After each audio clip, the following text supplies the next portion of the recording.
तो चलिए शुरू करते हैं। आज हम आपके लिए लेकर आए हैं सॉल्यूशन चैप्टर।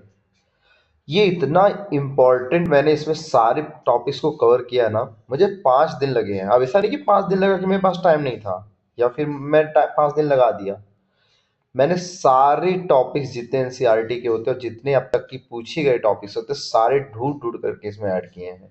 वो तो आपको सारे वीडियो देखने के बाद ही, पूरा वीडियो देखने के बाद ही आपको समझ में आएगा कि यहाँ क्या क्वालिटी कंटेंट मैंने इसमें मेंटेन की है। ठीक है, तो कंप्लीट वीडियो को देखिएगा। सॉल्यूशन चैप्टर इसके बाद आपको किसी और से पढ़ने की जरूरत नहीं पड़ेगी। पूरा टॉपिक मैंने इसमें कवर करा है और जो इंपॉर्टेंट क्वेश्चन हो सकते हैं उनको भी मैं यहाँ पर कवर किया हूँ। ठीक है, तो बने रहिए हमारे साथ लास्ट वीडियो तक और मैं एक एक चीजें यहाँ पर मैं बताते चलूंगा कि कहाँ कौन सा जरूरी है, क्या ध्यान देना, सारी चीजें। ठीक है, तो बिना किसी देरी के मैं अब स्टार्ट कर रहा हूँ इस चैप्टर को। तो इससे बेहतर और कुछ हो नहीं सकता आपके लिए। ठीक है, चलिए देखिए, यहाँ पर पहला हम लोग जो टॉपिक पढ़ते हैं सॉल्यूशन। देखिए, हम जो बहुत बिग टॉपिक हैं जैसे सॉल्यूशन की डिफिनीशन, इन सब चीजों को हम इग्नोर करते चलेंगे, ताकि मतलब देखो हमको क्वालिटी की चीजें कम करनी है। ये ऐसा नहीं कि मतलब यहाँ पर टाइम बढ़ाना, 4 घंटे 5 घंटे की वीडियो बनाने, आपको जल्दी से चीजों को कवर करना। आप रीड करिए और ये पीडीएफ आपको टेलीग्राम पर क्या हो जाएगा, मिल जाएगा, जो कि डिस्क्रिप्शन बॉक्स में मैं डाल दूंगा। तो एज यू नो, सॉल्यूशन को आपको पता है कि सॉल्यूशन जो है होमोजीनियस मिक्सचर। आप पहली बात ध्यान रख लीजिएगा, होमोजीनियस है।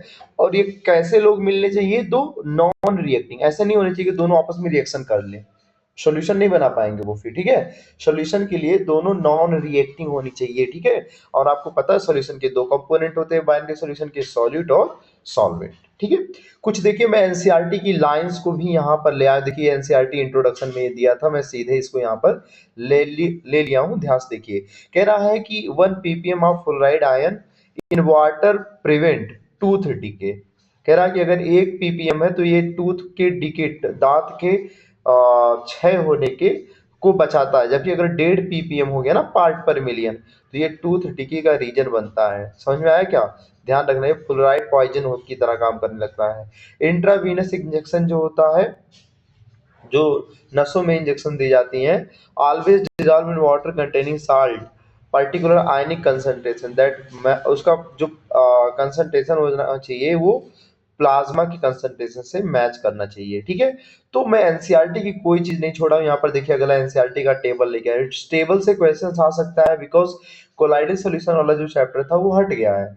कोलाइडल सॉल्यूशन वाले चैप्टर में कोलाइडल सॉल्यूशन के एग्जांपल्स दिए होते थे, लेकिन यहाँ वो अब टेबल नहीं है, तो इस टेबल से क्वेश्चन आ सकता है। किस तरह आ सकता है, आपसे ये पूछा जा सकता है कि चलिए हमको बताइए कि कैम्फर इन नाइट्रोजन गैस किस टाइप का सॉल्यूट है, वो किस टाइप का सॉल्यूशन है। या ऐसा पूछ सकता है कि सॉलिड गैस का एग्जांपल बताइए, 4 दे सकता है। ठीक है, तो आप देखिए सॉल्यूशन में अगर सॉल्वेंट लिक्विड है, देखिए सॉल्यूशन सॉल्वेंट के बेस पे, ये किसके बेस पे किया गया है, ये सॉल्वेंट के बेस पे बनाया गया सॉल्यूशन। 3 टाइप है, देखिए सब गैस गैस है तो गैसेज सॉल्यूशन, सॉल्वेंट अगर लिक्विड है तो लिक्विड सॉल्यूशन, सॉल्वेंट अगर सॉलिड है तो सॉलिड सॉल्यूशन। ठीक है, देखिए गैस में, गैस का एग्जांपल है mixture of oxygen and nitrogen gases. ठीक है, तो इसी तरह से मैं सारे एग्जांपल्स यहाँ पर कवर किया हूँ, ध्यान से देख लीजिएगा।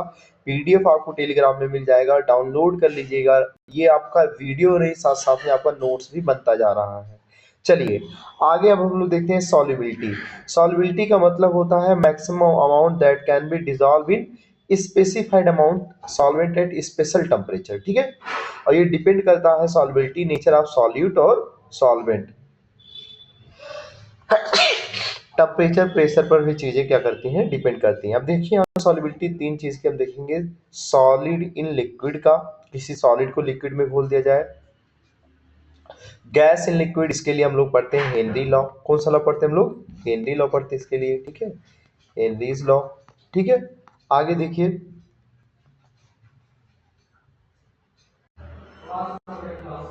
Henry's law. आगे देखिए, nature of solid and solvent की अगर हम बात करें, nature of solid and solvent की, देखिए ये सब एनसीईआरटी की लाइंस है जो मैं यहाँ पर नोट्स के फॉर्म में लेकर आया हूँ। ठीक है, तो पहली चीज है, ये nature of solid and solvent पे डिपेंड करता है। Sodium chloride and sugar dissolve in water. ठीक है, naphthalene and anthracene do not dissolve in water but dissolve in benzene. ये आपको समझा रहा है कि कौन किस में डिसॉल्व हो रहा है, क्योंकि लाइक डिसॉल्व लाइक का कॉन्सेप्ट होता है, पोलर वाला पोलर में, नॉन पोलर वाला नॉन पोलर में ही घुलेगा। ठीक है, देखिए यहाँ पर बात वही कह रहा है, लाइक डिसॉल्व लाइक। ठीक है, non polar solid dissolve in non polar solvent और polar solid dissolve in polar solvent. ठीक, ये बात देखिए। अब यहाँ पर डिसोल्यूशन एंड क्रिस्टलाइजेशन के बारे में बताया गया। तो देखिए, when a solid is added to a solvent, तो सम सॉलिड डिसॉल्व, कुछ जो उसमें डिसॉल्व हो जाते हैं तो कंसंट्रेशन बढ़ जाता है, इसको हम डिसोल्यूशन बोलते हैं। लेकिन कुछ जो होते हैं dissolve solid particle collide with solid solid and separate out, बाहर हो जाते हैं, उनको हम लोग बोलते हैं क्रिस्टलाइजेशन। तो ये क्रिस्टलाइजेशन और डिसोल्यूशन देख लीजिएगा, क्या जो डिसॉल्व हो गया वो डिसोल्यूशन कहलाएगा, लेकिन जो डिसॉल्व हो गए सॉलिड पार्टिकल, है ना, जो सॉलिड पार्टिकल क्या हो गए, डिसॉल्व हो गए, वो क्या करेंगे, ध्यान से सुनना, डिसॉल्व हो गए तो क्या होंगे, collide with solid and separate out, बाहर हो जाते हैं, उनको हम क्रिस्टलाइजेशन कहते हैं। और यहाँ पर डायनेमिक इक्विलिब्रियम देखने को मिलता है। ठीक है, at equilibrium solid concentration remain constant at a given temperature and pressure. ठीक है, ये ध्यान रखिएगा। देखिए मतलब मैं क्या किया हूँ, एनसीईआरटी की लाइंस को मैं यहाँ पर निकाल लाया हूँ। ठीक है, तो आप उनको भी रीड करते ध्यान से चलिए। अब बात आ रही है सैचुरेटेड अनसैचुरेटेड सोल्यूशन की। तो सैचुरेटेड सोल्यूशन का होता है कि आप देखते हैं जब कोई चीज, मान लीजिए एक सॉल्वेंट में किसी सॉलिड को घोल रहे हो, तो घुल गया मान लो, तो मतलब अभी वो अनसेचुरेट है। फिर आप घोले, फिर घुल गया, अभी वो अनसेचुरेट है। लेकिन एक टाइम ऐसा आएगा कि वो घुलना बंद कर देगा, घुलना क्या कर देगा, बंद कर देगा, तो उसको हम लोग क्या कहेंगे कि वो क्या हो गया, आप सेचुरेट हो गया। जब आप उसमें और सॉल्यूट घोलो और ना घुले, no more solute can dissolve at same temperature and pressure, तो उसको हम लोग saturated solution. More solute can still dissolve at the same temperature, at the same temperature, और अगर आप सॉल्यूट ऐड कर पा रहे तो अनसेचुरेटेड हो गया। कह रहा है सैचुरेटेड सॉल्यूशन जो होता है वो डायनेमिक इक्विलिब्रियम में होता है, किसके साथ, अनडिसॉल्व सॉल्यूट के साथ। देखिए स्टेटमेंट टाइप के क्वेश्चंस भी आ रहे हैं, तो आपको स्टेटमेंट पढ़ना पड़ेगा, ये मत कहिएगा कि ये थ्योरी है ऐसा वैसा, है ना, ज्यादा दिमाग मत लगाइएगा, जो चीजें कह रहे हैं वो चीजों को पढ़िए। ठीक है, आपको स्टेटमेंट्स अगर नहीं पते तो ना आप एसएसएल रीजन के क्वेश्चन कर पाते हैं, और ना ये क्या नाम है, ट्रू फॉल्स वाले क्वेश्चन कर सकते हैं। और इसमें आता है केमिस्ट्री में भी आता है, और फिजिक्स में भी, तो असर्शन रीजन के स्टेटमेंट टाइप के क्वेश्चंस आ रहे हैं। तो थ्योरी भी आपकी स्ट्रांग होनी चाहिए, क्योंकि 2 से 3 क्वेश्चन बहुत मायने रखता है। ठीक है, the concentration of solute in saturated solution is called solubility. Solute जो है सैचुरेटेड सॉल्यूशन में कितना घुला है, ये उसकी सॉल्युबिलिटी को बताता है। इफेक्ट ऑफ टेम्परेचर, देखिए ये हम लोग जो पढ़े हैं पूरी टॉपिक, ये क्या थी, ये है सॉल्युबिलिटी ऑफ, ध्यान सुनिएगा, सॉल्युबिलिटी किसकी थी, सॉलिड की थी इन लिक्विड में, solid in liquid, solid in liquid. ठीक है, ध्यान रखिएगा। आगे देखिए ध्यान से, इफ डिसोल्यूशन, अब देखिए यहाँ पर ऐसा समझिए कि अगर कोई चीज आप घोल रहे हो और रिएक्शन इंडोथर्मिक, मतलब हीट वो एब्जॉर्ब कर रही है, तो उसका अगर आप टेम्परेचर बढ़ा रहे हो ना, तो सॉल्बिलिटी बढ़ेगी टेम्परेचर बढ़ाने पर। इंडोथर्मिक अगर है, इंडोथर्मिक ध्यान रखना बहुत इंपॉर्टेंट है, इंडोथर्मिक अगर है और सॉल्बिलिटी आप बढ़ा रहे हो, टेम्परेचर आप बढ़ा रहे हो, तो सॉल्बिलिटी क्या होगी, बढ़ेगी। लेकिन अगर एक्सोथर्मिक है और टेम्परेचर आप बढ़ा रहे हो, तो सॉल्बिलिटी क्या होगी, घटेगी। ठीक, सॉल्बिलिटी क्या होगी, घटेगी। ली चैटलेर प्रिंसिपल के अकॉर्डिंग होता है, लेकिन आप ऐसा डायरेक्ट ध्यान रखना कि अगर एक्सोथर्मिक है, एक्सोथर्मिक और टेम्परेचर अगर आप बढ़ा दिए, ठीक है, एक्सोथर्मिक में टेम्परेचर क्या कर दिए, बढ़ा दिए, तो सॉल्युबिलिटी क्या हो जाएगी, सॉल्युबिलिटी घट जाएगी। और अगर इंडोथर्मिक है और टेम्परेचर आप क्या कर दिए, बढ़ा दिए, तब सॉल्युबिलिटी तो बढ़ जाएगी, सॉल्युबिलिटी क्या हो जाएगी, बढ़ जाएगी। ठीक है, ध्यान रखिएगा इसका। इफेक्ट ऑफ प्रेशर, यहाँ solubility of solid in liquid में प्रेशर का कोई इफेक्ट नहीं है, ध्यान रखना, because solid and liquid are highly incompressible, they are not affected by pressure change। ठीक है, तो ये एनसीईआरटी की लाइंस थी जो मैं आपके लिए लेकर आया था। देखिए अगली चीज क्या है, solubility of gas in liquid, जहां हम पढ़ते हैं हेनरी लॉ। कौन सा लॉ पढ़ते हैं, हेनरी लॉ पढ़ते हैं। हेनरी लॉ कहता है कि जो सॉल्युबिलिटी गैस होती है, अब देखिए यहाँ सॉल्युबिलिटी ना, ध्यान सुनिएगा, सॉल्युबिलिटी को आप मोल पर लीटर, मोल फ्रैक्शन, मोलैलिटी किसी भी टर्म में आप दिखा सकते हो, ठीक है। लेकिन यहाँ पर जो सॉल्युबिलिटी की बात की जाएगी वो मोल फ्रैक्शन में बात की जाएगी। तो यहाँ ये लॉ बताता है कि कांस्टेंट टेम्परेचर पर सॉल्युबिलिटी गैस की जो होती है डायरेक्टली प्रोपोर्शनल होती है पार्शियल प्रेशर ऑफ गैस, ठीक है। तो यहाँ पर जो फार्मूला ड्राइव होकर के आता निकल के आता है प्रेशर डायरेक्टली प्रोपोर्शनल टू आता है मोल फ्रैक्शन ऑफ गैस के, ठीक है। ये मोल फ्रैक्शन ऑफ गैस ही क्या है, सॉल्युबिलिटी है। फिर यहाँ पर प्रोपोर्शनल का साइन हटाते हैं तो एक कांस्टेंट आता है, इसको हम लोग बोलते हैं हेनरी कांस्टेंट। क्या बोलते हैं, हेनरी कांस्टेंट बोलते हैं, ठीक है। हेनरी कांस्टेंट की जो वैल्यू होती है वो अलग अलग गैस के लिए क्या होती है, अलग अलग होती है। अब देखिए यहाँ पर प्रेशर सॉल्युबिलिटी एक दूसरे के डायरेक्टली प्रोपोर्शनल, तो यहाँ ग्राफ जो आएगा इनका वो स्ट्रेट लाइन करवा रहा है। कैसा करवा रहा है, स्ट्रेट लाइन करवा रहा है, ध्यान रखिएगा, ठीक है। और के अब देखिए, अब मैं यहाँ पर आपको सीधी सीधी बात बता दे रहा जो यहाँ पर है, ध्यान से देखिएगा। सॉल्युबिलिटी जो है गैस की सॉल्युबिलिटी, सॉल्युबिलिटी ऑफ गैस, ध्यान से देखिएगा। ये एक लाइन में सारी थ्योरी खत्म हो जाएंगी, ध्यान से देखना। Solubility of gas, solubility of gas के अगर बारे में बात करें ना, सॉल्युबिलिटी ऑफ गैस जो है ना, ध्यान से देखिएगा क्या क्या करने पड़ेगा, ध्यान से देखना।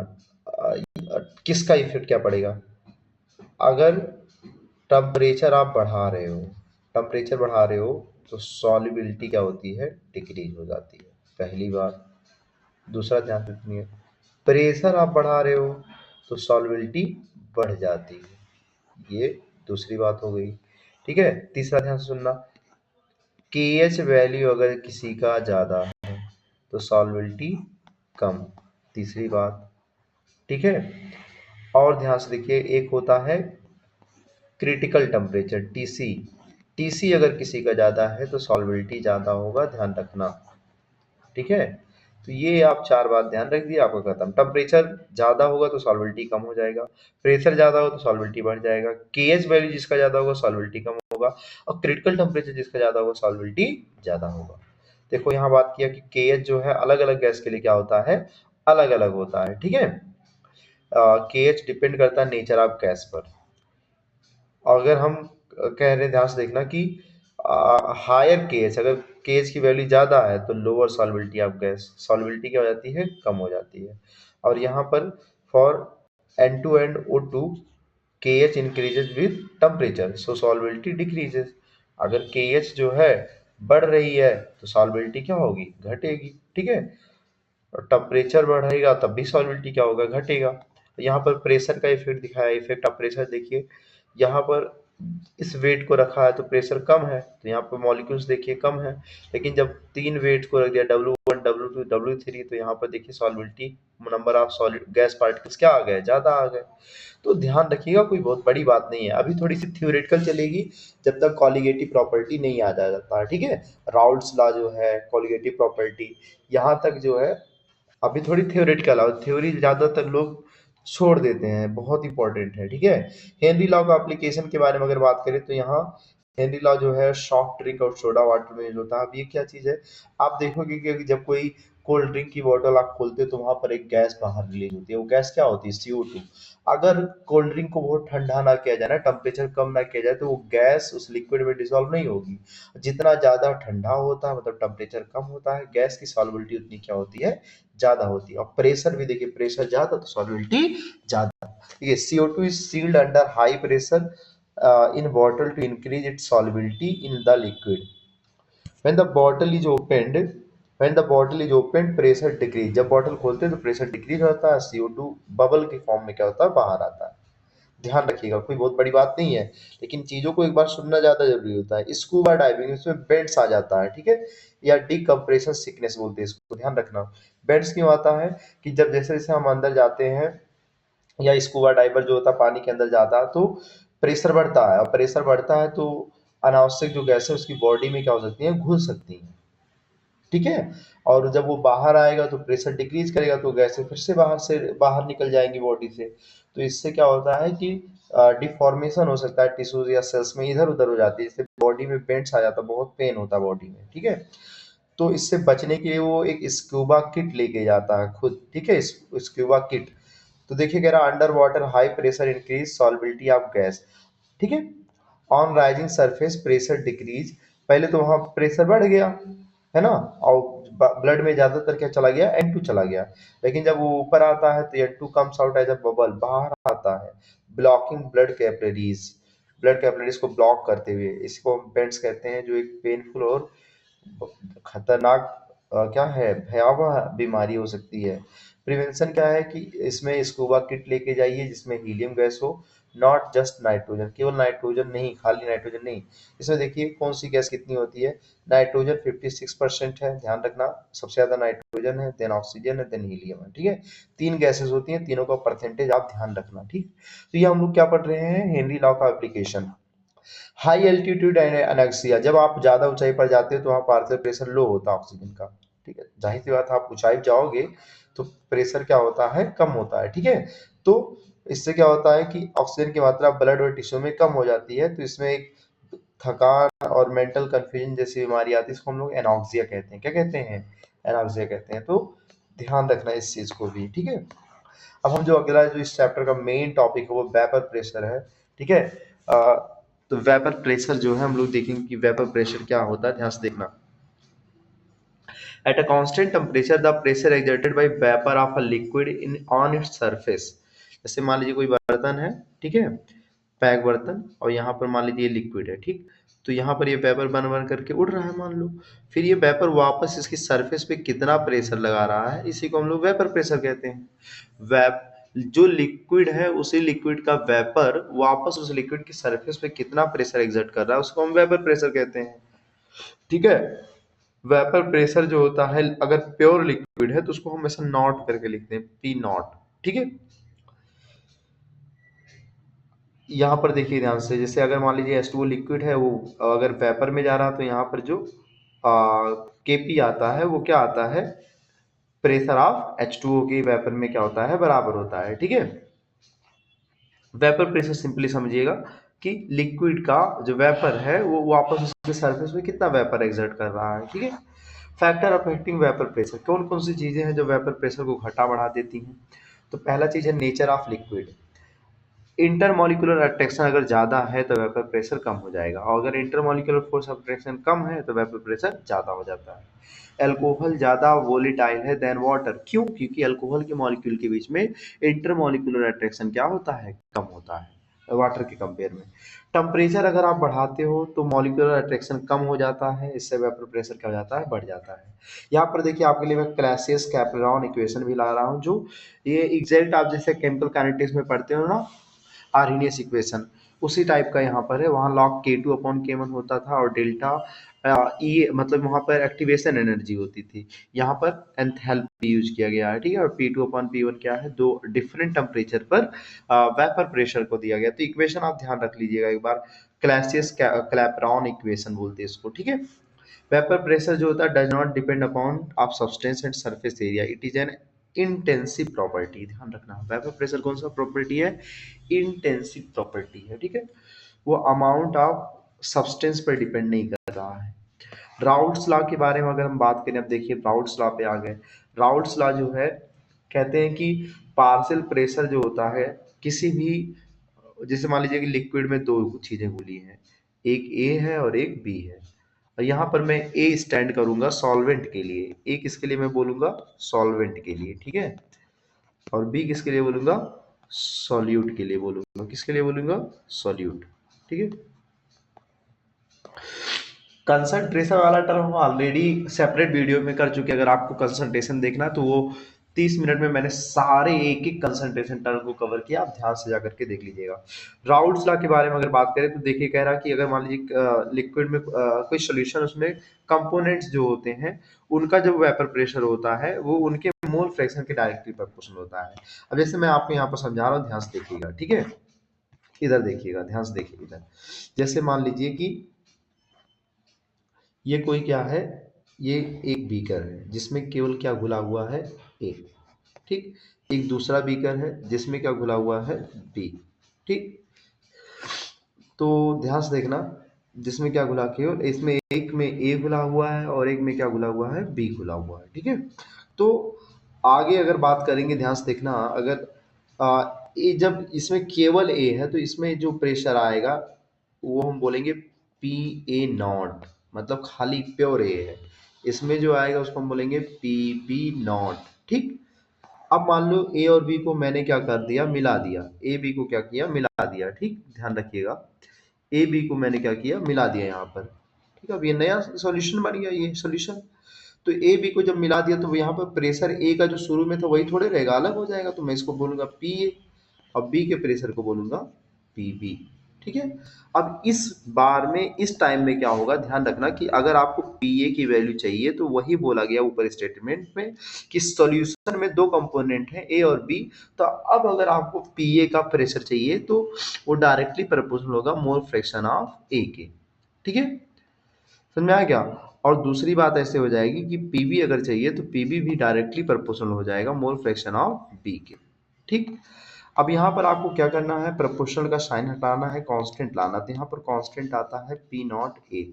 ठीक है, और ये क्या हो जाता है, एक्स ए। ऐसे अगर आपको पीबी के लिए देखना है तो पीबी डायरेक्टली प्रोपोर्शनल हो जाएगा, सॉरी यहाँ पर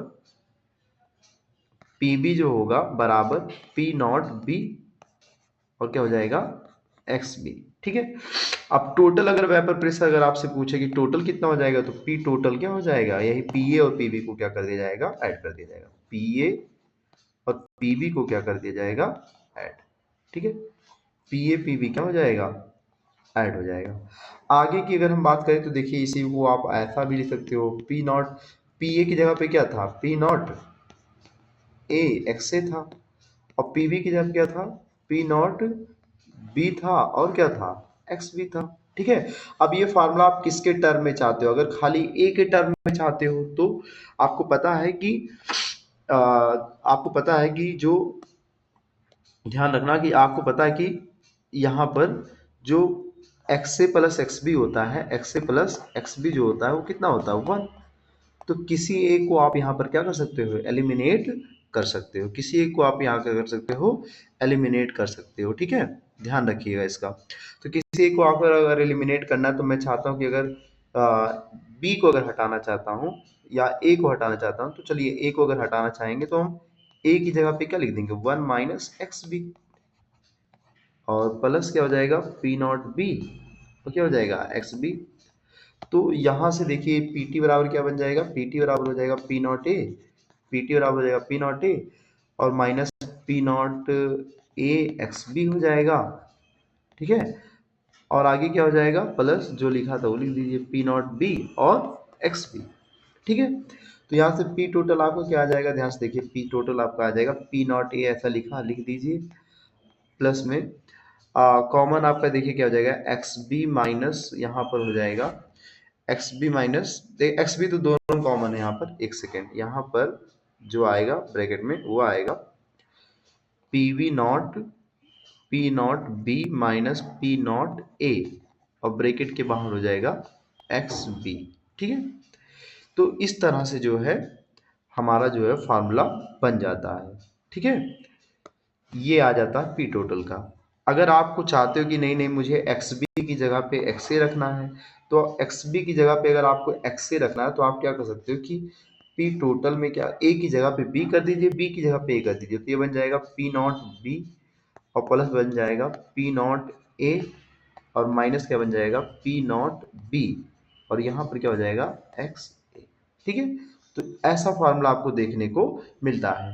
तो आप ध्यान से चीज़ों को समझेंगे, पूरी चीज़ों को जो आपको बताई गई हैं, तो आपको समझ में आएगा कि यहाँ से मैं कैसे सारी चीज़ों को किया हूँ। ठीक है, कोई बहुत बड़ी बात नहीं है इसमें। यही बोला गया कि जब दो सॉल्यूशन को आपस में, दो चीज़ों को आपस में मिलाया गया तो जो सॉल्यूशन बनेगा उसमें किसी एक का जो वेपर प्रेशर आएगा वो उनके मोल फ्रैक्शन के डायरेक्टली प्रोपोर्शनल होगा। ठीक है, जैसे अगर पहले प्योर जब था तो पी नॉट ए था, प्योर जब था तो पी नॉट बी था, जब मिला दिया तो पी ए पी बी हो गया। पी ए की वैल्यू अगर मुझसे पूछेगा तो हम ऐसा बोलेंगे, पी ए डायरेक्टली प्रोपोर्शनल होगा mole fraction of A, P A directly proportional होगा मोल फ्रैक्शन ऑफ बी।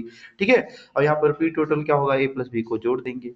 फिर यहाँ पर देखिए ऐसे दो फार्मूले बन जाते हैं आपके। तो ये फार्मूला को रटने की बहुत ज्यादा जरूरी नहीं है, आप यहाँ से आप इसको फ्रीक्वेंट ला सकते हो। ठीक है, अच्छा, यहाँ पर एक चीज और आपसे पूछता है कि वेपर फेज में मोल फ्रैक्शन पूछता है, बहुत इंपॉर्टेंट है। किसमें, वेपर फेज में मोल फ्रैक्शन। अभी जो ये मोल फ्रैक्शन है ये तो अभी लिक्विड ही है।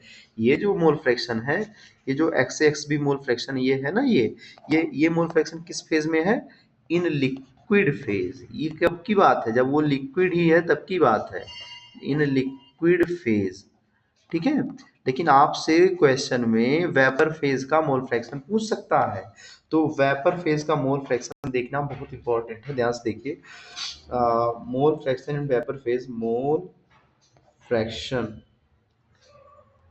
लिखने में प्रॉब्लम्स हो रही है, लेकिन आप क्वालिटी पर फोकस करिए, बकवास पर नहीं, ठीक है। ध्यान से देखिए, mole fraction, mole fraction in vapour phase, mole fraction in vapour phase, vapour phase में अगर मोल फ्रैक्शन की बात करें, जैसे मान लीजिए मुझे ए और दो कंपोनेंट थे, तो मैं यहाँ पर लिख दे रहा हूँ वाई ए, ठीक है। Mole fraction of A in vapour phase, तो इसका क्या फार्मूला बन के आता है, आपको क्या करना होगा, आपको ये करना होगा कि आप यहाँ पर जिसका निकालना, जैसे पी ए लिख दीजिए ऊपर, और अपॉन क्या कर दीजिए, पी टोटल कर दीजिए, क्या कर दीजिए, पी टोटल, ठीक है। ऐसे अगर आपको, अगर बी का चाहिए तो आप कर दीजिए, अगर बी का प्रेशर ऊपर अपॉन पी टोटल कर दीजिए, मतलब पी टोटल आपको चाहिए तब आप ये करोगे, ठीक है। अब पी टोटल आपको पता, पी टोटल क्या होगा, पी टोटल होता है P A plus P B, ठीक है। आ रही बात समझ में, जिसका निकालना होगा उसको ऊपर अपॉन टोटल, ये आप ऐसा करके इसको क्या कर सकते हैं, निकाल सकते हैं, ठीक है। आगे देखिए, अब यहाँ पर ग्राफ जो आता है बहुत इंपॉर्टेंट है, ग्राफ भी देख लीजिए आप ध्यान से एक बार। ग्राफ के बारे में अगर हम बात करें तो यहाँ पर देखिए दो चीजें होती हैं, एक्स ए और एक्स बी, तो मैं बोला था कि दोनों का मोल फ्रैक्शन जोड़ के एक होता है, तो अगर एक्स बी अकेले एक हो गया तो एक्स से क्या आएगा, जीरो आएगा। ऐसे अब देखो, ये इस पॉइंट पर एक्स बी एक है और एक्स ए जीरो, लेकिन इधर जब जाओगे तो एक्स बी की वैल्यू घट, इधर जब जाओगे तो एक्स बी की वैल्यू घटेगी और एक्स ए की वैल्यू बढ़ेगी, तो एक्स बी घटते घटते जीरो हो गया और एक्स ए बढ़ते बढ़ते कितना हो गया, वन। तो ए क्या मैं बोला था, सॉल्वेंट, और बी क्या बोला था, सॉल्यूट। तो देखिए यहाँ पर देखिए ये सॉल्वेंट का प्रेशर क्या होता जा रहा है, बढ़ता जा रहा है, बढ़ता जा रहा है, बढ़ता जा रहा है, बढ़ता जा रहा है, और इधर क्या होगा, सॉलिड का प्रेशर घटता जाएगा, ठीक है। और ये वाला जो ग्राफ है ये टोटल प्रेशर को आपका क्या कर रहा है, रिप्रेजेंट कर रहा है। तो एक बार आप इस ग्राफ को अच्छे से देख लीजिएगा, ठीक है, ग्राफ को क्या करेगा, अच्छे से देख लीजिएगा, ठीक है। The decrease in vapor pressure of solvent depend on the quantity of non-volatile solute present in solution, irrespective of nature। इसका क्या मतलब, बहुत इंपॉर्टेंट है, ध्यान देखिए इस बात को, ये क्या कह रहा है, ध्यान से देखिएगा इस बात को, क्या है ये बात कह रहा है कि वेपर प्रेशर में जो डिक्रीज होगा वो क्वांटिटी पर डिपेंड कर रहा है, किस पे डिपेंड कर रहा है, क्वांटिटी पर। नॉन वोलेटाइल सॉलिड के, सॉलिड जो घोला जा रहा है इसमें वो नॉन वोलेटाइल है, उसकी क्वांटिटी पर डिपेंड कर रहा है। ये मैटर नहीं कर रहा है कि क्या घोले हो, डिपेंड ये कर रहा है कितना घोले हो, ठीक है। क्या घोले हो नहीं, कितना घोले हो, ये डिपेंड कर रहा है। अब अगली चीज जो है वो देखिए, Raoult's law as a special case of Henry law, ठीक है। ऐसे स्पेशल, ये स्पेशल लिखना है, ठीक है, ध्यान रखिए इसमें क्या। तो special case of Henry law क्या, ध्यान से देखना कि आपको पता है कि जो प्रेशर हेनरी लॉ के लिए था वो प्रेशर डायरेक्टली प्रोपोर्शनल था किसके, मोल फ्रैक्शन ऑफ गैस के, ठीक है। यहाँ मोल फ्रैक्शन ऑफ गैस को मैं ए बोल दे रहा हूँ कि चलिए कोई ए था, उसके मोल फ्रैक्शन डायरेक्टली प्रोपोर्शनल हुआ। ऐसे ही राउल्ट्स लॉ, ये हेनरी लॉ है, और राउल्ट्स लॉ के बारे में अगर बात करें तो वहां भी उन्होंने बताया कि प्रेशर जो होगा डायरेक्टली प्रोपोर्शनल होगा जिस भी कंपोनेंट का आप चाहते हो, ठीक है। बस ये गैसियस फेज के लिए है और ये किसके लिए है, लिक्विड फेज के लिए है। फिर यहाँ पर प्रेशर प्रोपोर्शनल का साइन हटाते हैं तो कांस्टेंट क्या आता है, के एच आता है, और ये क्या आता है, एक्स से गैस जो भी है, ठीक है। और यहाँ पर प्रोपोर्शनल हटाते हैं तो कांस्टेंट आता है पी नॉट ए, और क्या आता है, एक्स से आता है, ठीक। पी नॉट ए क्या आता है, एक्स से आता है। अब यहाँ ध्यान से देखिए, अगर इन दोनों में कंपेयर करें, इस फार्मूले में और इस फार्मूले में कंपेयर करें, तो ये के एच और पी नॉट के ही तो डिफरेंस है। तो अगर कहते हैं कि के एच और पी नॉट ए आपस में क्या हो जाए, बराबर, के एच और पी नॉट ए आपस में क्या हो जाए, बराबर हो जाए, ठीक है। तो इस केस में हेनरी लॉ और राउल्ट्स लॉ में कोई ज्यादा डिफरेंस नहीं रहेगा, यही बात यहाँ पर कही जा रही है, ठीक है। उसके बाद हम लोग पढ़ने चल रहे हैं आइडियल सोल्यूशन और नॉन आइडियल सोल्यूशन के बारे में, ठीक है। तो आइडियल किसको कहते हैं, आइडियल सोल्यूशन किसको कहते हैं, आइडियल बोलते हैं जो राउल्ट्स लॉ को क्या करेगा, राउल्ट्स लॉ को क्या करेगा, फॉलो करेगा। राउल्ट्स लॉ को फॉलो करेगा वो आइडियल हो गया, और अगर नहीं कर रहा है तो नॉन आइडियल, नॉन आइडियल, ठीक है। नॉन आइडियल वाला राउल्स लॉ को फॉलो नहीं करेगा। ठीक है। अच्छा, अब ये नॉन आइडियल दो टाइप का होता है। जैसे मैं बोलूँ कि किसी स्टूडेंट को मैंने बोला कि जा करके एक गिलास पानी पियो, तो अगर वो एक ही पिया तो आइडियल है, लेकिन एक से ज़्यादा भी पी सकता है, एक से कम भी पी सकता है। अब वो एक से ज़्यादा अगर पी लिया तो वो पॉजिटिव बातें कर लिया, अगर एक से कम कर लिया तो नेगेटिव कर लिया, ऐसे आप समझ सकते हो। ठीक है, तो ये पॉजिटिव डेविएशन हो सकता है और नेगेटिव डेविएशन हो सकता है। अब यहाँ पर देखिए, मैं चार्ट के मीडियम से पूरी चीज़ें आपको समझाने की कोशिश करूंगा और लगभग सारी चीज़ें आपकी यहाँ कवर भी हो जाएंगी। ठीक है, अगर मैं यहाँ पर आपसे बात करूँ, ये आइडियल सोल्यूशन, ध्यान से देखिए। आइडियल सोल्यूशन में मान लीजिए दो चीजें घुली हैं, ए और बी। कितनी चीजें घुली हैं? दो चीजें घुली हैं, ए और बी। तो यहाँ पर शुरू में ए के मतलब अगर कोई मॉलिक्यूल A2 है तो A2 का मतलब क्या, उसमें ए मॉलिक्यूल है। अगर B2 है तो क्या है, उसमें बी मॉलिक्यूल के बीच में इंटरेक्शन होगा। और अगर जब सॉल्यूशन बना दिया गया तो उसमें तीन तरह का इंटरेक्शन होगा।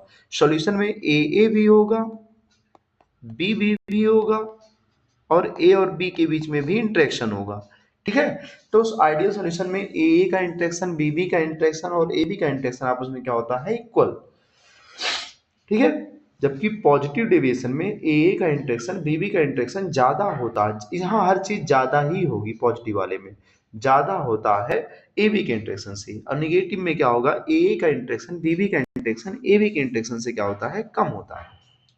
वेपर प्रेशर का फार्मूला आप अभी पढ़े हो कि पी टोटल अगर आपको चाहिए तो ए का कंपोनेंट और प्लस बी कंपोनेंट का प्रेशर और बराबर होता है। लेकिन यहाँ पर जो पॉजिटिव डेविएशन आएगा, यहाँ सॉल्यूशन का वेपर प्रेशर ज्यादा हो जाता है उनके अलग अलग कंपोनेंट के प्रेशर को ऐड करने से, और निगेटिव में क्या हो जाता है, उनके अलग अलग कंपोनेंट के वेपर प्रेशर को कम करने से क्या होता है, अलग अलग कंपोनेंट के वेपर प्रेशर को सम करने से उनका जो सॉल्यूट का प्रेशर आता है, सॉल्यूशन का प्रेशर आता है, वो कम आता है। तो देखिए, पॉजिटिव वाला ज्यादा होता है और नेगेटिव वाला क्या होता है, कम होता है। यहाँ वॉल्यूम चेंज क्या आता है, जीरो आता है। यहाँ वॉल्यूम का चेंज जो आएगा पॉजिटिव आएगा, मतलब फाइनल वॉल्यूम ज्यादा हो जाता है। और यहाँ वॉल्यूम का चेंज क्या आएगा, निगेटिव। जैसे यहाँ पर देखिए, अगर मैं ए का 10 ml लिया था, बी का 10 ml लिया था, तो जो ए बी मिलेगा ना सोल्यूशन, वो 20 ml मिलेगा। तो क्लियर भी है, 10 लिया था, 10 10 10 10 क्या हो जाएगा, 20 हो जाएगा। लेकिन पॉजिटिव डिवीजन की अगर हम बात करें तो मान लो ए का मैंने 10 ml लिया था, बी का 10 ml लिया था, जो जो सोल्यूशन मुझे मिलेगा ना, वो 20 से थोड़ा ज्यादा मिलेगा। क्यों मिलेगा, क्योंकि इंटरमॉलिक्यूलर डिस्टेंस क्या हो जाती है, बढ़ जाती है। इंटरमॉलिक्यूलर डिस्टेंस क्या हो जाती है, बढ़ जाती है। बहुत इंपॉर्टेंट बात है, ध्यान रखना। ठीक है, और अगर ए बी के बारे में बात करें तो यहाँ पर दोनों को जोड़ा गया, लेकिन देखिए फाइनल सॉल्यूशन क्या आया, कम आया। और कम इसलिए आया क्योंकि यहाँ इंटरमॉलिक्यूलर डिस्टेंस क्या हो गया, डिक्रीज कर गया। डेल्टा एच इंथैल्पी की बात करें तो यहाँ कोई हीट ना एब्जॉर्ब होती है ना रिलीज होती है, इसलिए डेल्टा एच जीरो होता है। यहाँ जो पॉजिटिव चाहिए, मैं सब, अरे पॉजिटिव डेविएशन है भैया, तो सब पॉजिटिव चाहिए, तो पॉजिटिव डेल्टा एच पॉजिटिव कब आता है, इंडोथर्मिक के लिए। ठीक है, हीट एब्जॉर्ब हो रही है यहाँ पर। और निगेटिव कब आएगा, जब एक्सोथर्मिक होगा। अब देखिए, बाकी ये दोनों सभी के लिए सेम होती है। डेल्टा जी स्पॉन्टेनियस सभी के लिए होता है, निगेटिव नेगेटिव, और एंट्रोपी सभी की बढ़ती है, पॉजिटिव पॉजिटिव। तो ये दोनों चीज सभी के लिए क्या है, कॉमन। ठीक है, उसके बाद बचता केवल आपका क्या है, आइडियल और नॉन आइडियल सोल्यूशन में इनके एग्जांपल्स। तो एग्जांपल्स भी बहुत इंपॉर्टेंट है, क्योंकि क्वेश्चन जो फ्रेम किया जाता है आइडियल और नॉन आइडियल सोल्यूशन का, वो इनके एग्जांपल को लेकर के ही फ्रेम किया जाता है, ताकि आपको पता हो कि कौन सा किस टाइप का डेविएशन शो करता है। तो इस टेबल को आप एकदम फ्रिक्वेंटली क्या कर लीजिएगा, दो बार एक बार लर्न कर लीजिएगा, ताकि आपको समझ में आए। अब देखिए, अगर आइडियल सॉल्यूशन होगा तो आइडियल सॉल्यूशन के लिए जो ग्राफ आएगा ऐसा आएगा, और आइडियल सॉल्यूशन में आता है बेंजीन, टोलुइन। आपको ना देखिए, इसका एक ही तरीका है कि आप इसको बार बार रेगुलर इंटरवल पर क्या करिए, रिवाइज करिए, ताकि आपको समझ में आए। जैसे एक टाइप के सॉल्यूशन में देखिए, हेक्सेन, हेप्टेन, एक कार्बन का डिफरेंस है। Carbon tetrachloride, silicon tetrachloride same group के हैं। बेंजीन, टोलुइन, क्या ही डिफरेंस है। बेंजीन पे CH3 खाली लगा तो डिफरेंस। जब एक टाइप के आपको मिलते जुलते कंपाउंड दिखे ना, तो वो आइडियल ही होता है। ये देखिए, एथिल ब्रोमाइड, एथिल क्लोराइड, और benzene chloride, chlorobenzene, bromobenzene, normal butyl chloride, normal butyl bromide. तो जब एक टाइप के सॉल्यूशन, ये तो याद करना इजी ही है, ध्यान से आप समझ सकते हैं कि जब एक टाइप का होगा तो आइडियल सॉल्यूशन होगा। और नॉन आइडियल सॉल्यूशन में जब पॉजिटिव डेविएशन होगा, तो पॉजिटिव डेविएशन में जो ग्राफ होगा वो रियल ग्राफ से ऊपर होगा। देखिए, यहाँ ऊपर जा रहा है ग्राफ सब। ठीक है, मैं इस पे मेस नहीं करूंगा, इसको गोद करके इसमें चलिए ध्यान से देखिए। तो यहाँ पर जो है, ये देखिए, ग्राफ सभी अपने रियल ग्राफ से ऊपर जाएंगे। और पॉजिटिव डेविएशन के एग्जांपल्स में ध्यान से आप यहाँ पर आपको एग्जांपल लर्न करना पड़ेगा। Ethanol cyclohexane, ethanol water, ethanol acetone.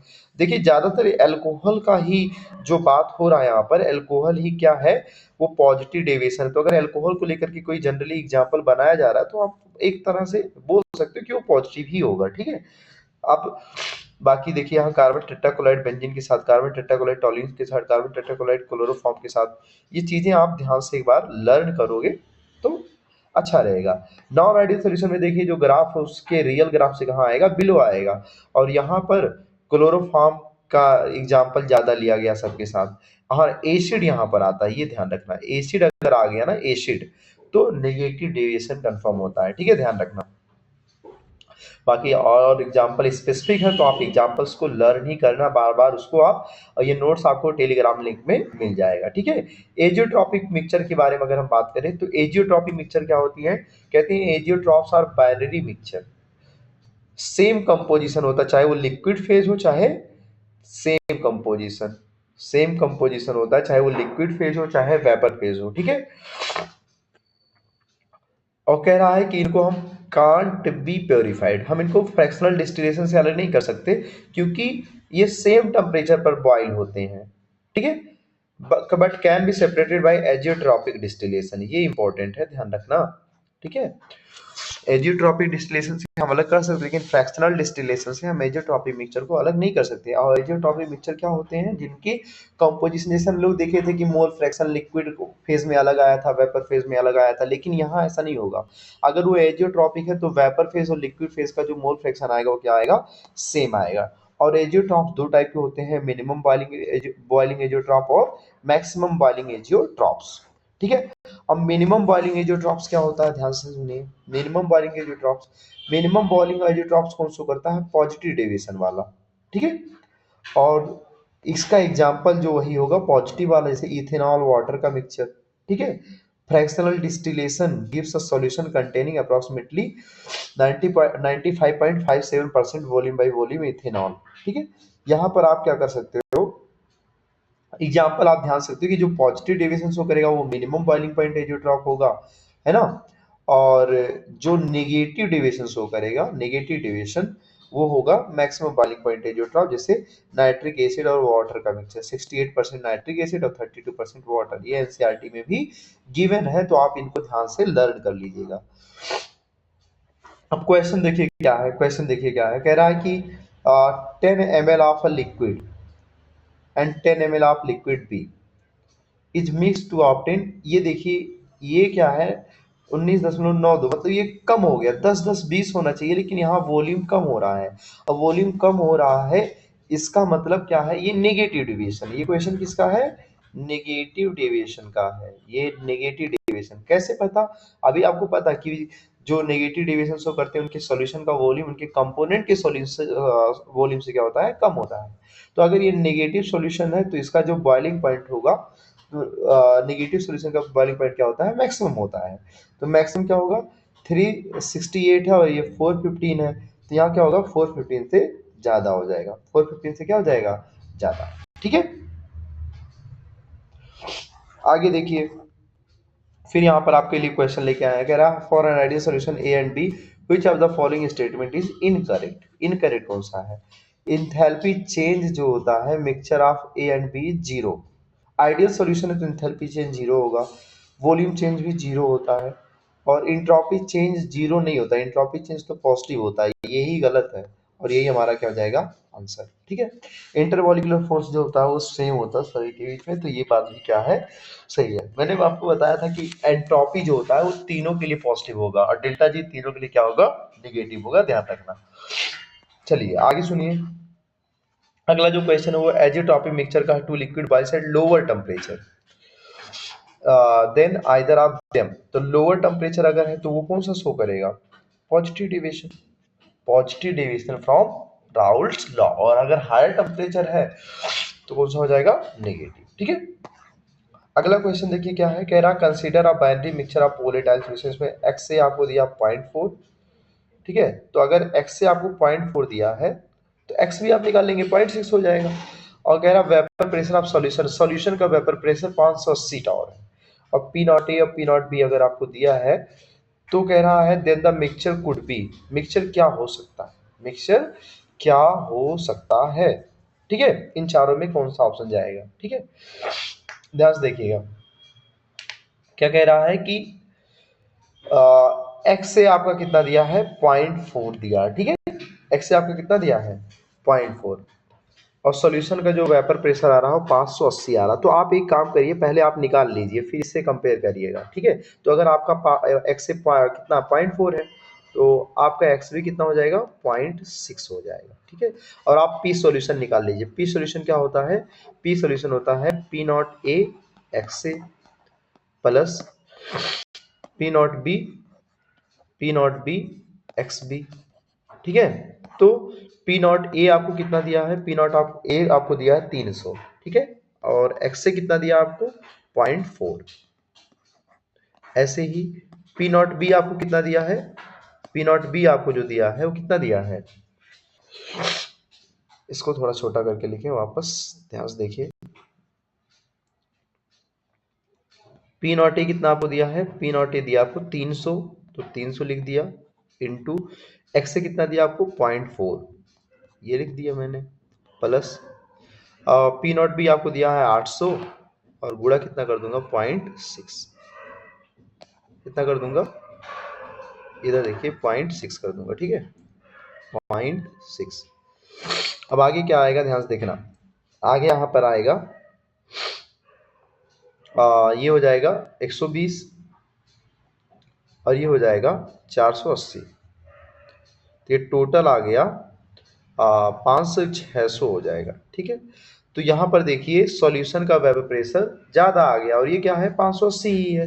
तो 580 से ये ज्यादा है, ज्यादा कब आता है जब पॉजिटिव डेविएशन होता है, और पॉजिटिव डेविएशन के लिए जो होना चाहिए एक तरह के सॉल्यूशन होने चाहिए। तो यहाँ पर ध्यान से देखना C6H5Cl एंड C6 यहाँ पर toluene benzene, normal hexane, normal heptane. ठीक है, ये देखिए ये सब जो है ये नॉर्मल हेक्सेन नॉर्मल हेप्टेन ये किस टाइप का हो गया, ये जो है ये तो पॉजिटिव डेविएशन शो करेगा, ये भी पॉजिटिव डेविएशन शो करेगा, ये भी पॉजिटिव डेविएशन शो करेगा। ठीक है, तो यहाँ जो है कौन सा होगा, यहाँ पहला वाला आपका क्या हो जाएगा आंसर हो जाएगा। और यहाँ पर आपसे शायद नॉट पूछा था, consider binary solution x x B. यहाँ पर जो वेपर प्रेशर आ रहा है, वेपर प्रेशर क्या आ रहा है ज्यादा आ रहा है, वेपर प्रेशर ज्यादा आ रहा है मतलब पॉजिटिव डेविएशन शो कर रहा है, तो कौन सा नहीं होगा, तो ये बाकी तीन एक जैसे हैं, तो ये हमारा आंसर होगा। ध्यान रखिएगा यहाँ नॉट ही पूछा है, मिक्सचर कुड नॉट बी ऐसा होना चाहिए, कुड नॉट बी। ठीक है, चलिए आगे देखिए कॉलिगेटिव प्रॉपर्टीज में क्या है। कॉलिगेटिव प्रॉपर्टी, कॉलिगेटिव प्रॉपर्टी की अगर हम बात करें तो the physical property of solution which depend upon the relative number of particle, particle की संख्या पर डिपेंड कर रहा है, पार्टिकल की संख्या पर डिपेंड करेगा, नेचर पर डिपेंड नहीं कर रहा है कि वो कैसा है। ठीक है, कैसा है इस बात पर नहीं डिपेंड कर रहा, कितना है ये ज्यादा मैटर कर रहा है। ठीक है, तो कॉलिगेटिव प्रॉपर्टी जो है नंबर ऑफ सॉलिड पर डिपेंड करता है, नंबर ऑफ मॉलिक्यूल पर, नंबर ऑफ आयंस पर, नंबर ऑफ मोल्स पर। ठीक है, और कॉलिगेटिव प्रॉपर्टी जो हमको पढ़ना है relative lowering in vapour pressure, elevation in boiling point, depression in freezing point और ऑस्मोटिक प्रेशर, ये चारों इस चैप्टर की जान है, समझिए रिलेटिव मतलब कि कॉलिगेटिव प्रॉपर्टी। और relative lowering in vapour pressure according to Raoult's law अगर हम बात करें तो आप सीधा सीधा ध्यान रखिएगा कि यहाँ पर जो उन्होंने बताया कहा कि जो लोअरिंग, पहले तो समझिए लोअरिंग क्या होता है। मान लीजिए कि अब वो शुरू में सॉल्वेंट था, अब उसमें कोई आप यहाँ जो भी चीजें बोलोगे ना, ध्यान रखना यहाँ आप बोलने जा रहे हो नॉन इलेक्ट्रोलाइट, मतलब वो टूटेगा नहीं, नॉन इलेक्ट्रोलाइट जो सॉल्यूट आप यूज करोगे सॉल्यूट वो नॉन इलेक्ट्रोलाइट होगा और नॉन वोलेटाइल होगा, नॉन वोलेटाइल। ठीक है, नॉन वोलेटाइल होगा। ठीक है, तो इन दोनों को आप घोलोगे तो क्या होगा वेपर प्रेशर कम हो जाएगा। तो शुरू में सॉल्वेंट का वेपर प्रेशर क्या होगा ज्यादा, माइनस सॉल्यूशन का वेपर प्रेशर क्या होगा कम, तो P not minus P S, तो ये हो गया लोअरिंग। लेकिन रिलेटिव लोअरिंग का मतलब और सॉल्वेंट का एक बार फिर से डिवाइड कर दीजिएगा और ये इक्वल होता है मोल फ्रैक्शन ऑफ सॉल्यूट के। ठीक है, और सॉल्यूट का हम बी से यूज करते हैं, लेकिन चलिए यहाँ पर लिख दे रहे हैं सॉल्यूट। ठीक है, सॉल्यूट का तो यही बात बोला गया relative lowering in vapour pressure में। फिर इसको सॉल्व करके P not minus P S upon P not लिखा है, लिख देते हैं और इक्वल क्या कर देते हैं, ध्यान से देखिएगा। यहाँ मोल फ्रैक्शन अगर सॉलिड का चाहिए तो सॉलिड के मोल फ्रैक्शन मतलब सॉलिड का मोल और अपॉन क्या कर देते हैं, टोटल मोल। ठीक है, फिर कह देते हैं कि स्मॉल एन क्या है, बहुत कम है, स्मॉल एन क्या है, ज़्यादा है। फिर यहाँ पर हम इसको एलिमिनेट कर देते हैं और यहाँ पर P not minus P S upon P not equal to केवल क्या बचेगा, फिर स्मॉल एन बचेगा। स्मॉल एन का मतलब छोटा डब्ल्यू, छोटा एम। ये हम लोग यूज किए given mass upon molecular mass solid के लिए, और सॉल्वेंट के लिए क्या हो जाएगा, बड़ा डब्ल्यू अपॉन बड़ा एम। तो बड़ा एम कहाँ चला जाएगा, ऊपर। तो ये अप्रोक्सीमेशन करके आता है, लेकिन हम कहते हैं कि अगर ये फार्मूला आप ऐसा यूज करते हैं, ऐसा ध्यान से देखिए कैसा, P not minus P S upon P S, ये अगर आप यूज कर रहे हो ना, P not minus P S upon क्या यूज कर रहे हो, पी एस यूज कर रहे हो, ठीक है। तो ये जो होता है, ये फार्मूला ऑलवेज करेक्ट है, small n upon capital N. ठीक है, ये फार्मूला हमेशा के लिए करेक्ट है, ये अप्रोक्सीमेशन करके किया गया है। तो ये वाला जो होता है ये हमेशा के लिए क्या होता है, करेक्ट माना जाता है। ठीक है, चलिए आगे अगर हम लोग देखें तो कह रहा है find the vapour pressure of urea. क्या बोल रहा है, find the amount of urea, amount of urea बोला है, डब्ल्यू पूछा है। ठीक है, should be dissolve in 180 gram of water, ये आपको दिया है सॉल्वेंट। ठीक है, तो ये कितना हो जाएगा, 180 ग्राम मतलब 10 मोल। 180 ग्राम मतलब कितना मोल, अरे 18 होता वाटर का, तो 180 ग्राम मतलब 10 mole. To decrease the vapour pressure up to 4/5 time of its initial value, vapour pressure कितना घट गया, इनिशियल वैल्यू का 4/5। तो इनिशियल वैल्यू देखो, आपको फार्मूला पता है ना, फार्मूला आपको पता है P not minus P S upon P not, ये फार्मूला है। और इक्वल क्या आपका है, P not minus P S upon P not, और आपका यहाँ पर फॉर्मूला है small n upon capital N, ये पता है ना, small n upon capital N, ये पता है।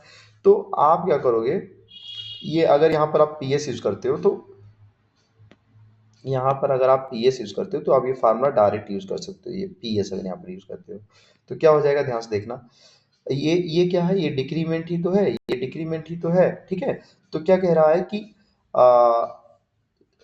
इसमें बोल रहा है, ये कह रहा है कि find the amount of urea which dissolve in 100 gram, decrease the vapour pressure up to 4/5 times of its initial value.